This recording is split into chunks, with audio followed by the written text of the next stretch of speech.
Meetings are up, sales are down, taxes are up, performance is down, everything is bad. Governments are high, I think, and they must be high on something. In Canada particularly, drugs are illegal now, marijuana is legal. They must be using a whole bunch of it because I got to tell you, they do not pay attention to business. They've always been bad and now they're even badder. Figure that out. Conservative leader Andrew Scheer, he's now talking about the CBC, and here's a guy that's supposed to save the country because the name conservative implies that there's hope, okay? There's hope. Is there really? The CBC, the Canadian Broadcasting Corporation, I think of them as the Communist Broadcasting Corporation. They lose upwards to $2 billion a year of taxpayer money. They've been around for 50 years and they continue to do that. Do the math.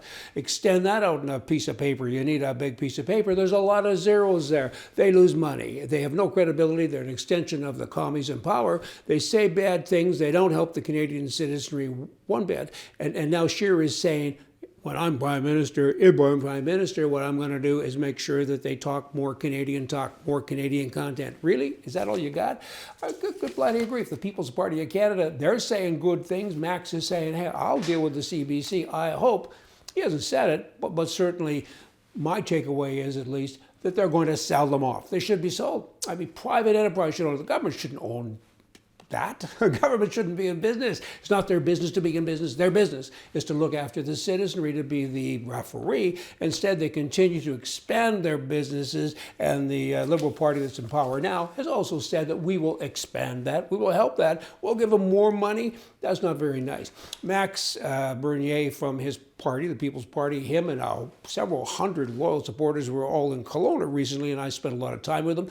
My pleasure. It was my pleasure to be at the head table with him at a function. And you know what? The guy's right wing. Says the right things, does the right things. He needs to be in charge of Canada, maybe, kind of, sort of. I think because he's more conservative than the people that are actually in the Conservative Party. But how do we fix that?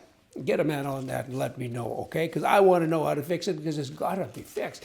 Canada is a bloody mess. The Liberal government recently spent more than $1 million sending postcards to its citizens, subjects, because that's what they are, to remind people in 4 provinces only to claim the carbon tax rebate. Okay, so we're going to have a tax. We're going to call it the carbon tax. We're going to take your money, but we're going to give it back to you.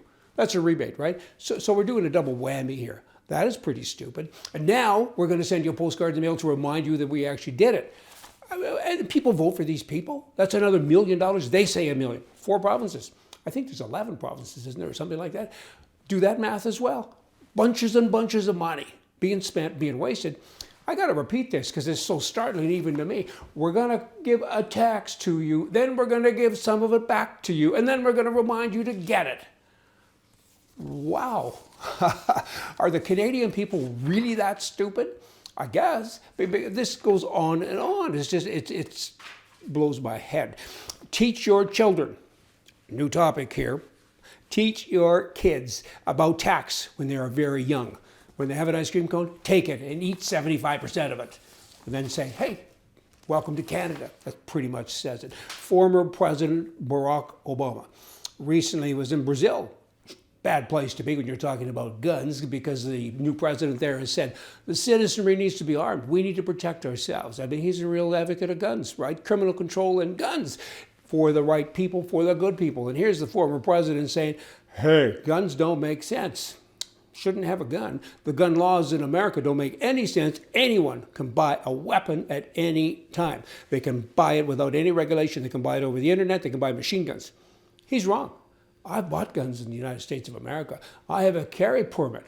I know about this stuff. I mean, I got a background check done on me every hour. The FBI runs me through. If I stole bubble gum, if I was speeding through a school zone, they'd get me because I carry a gun.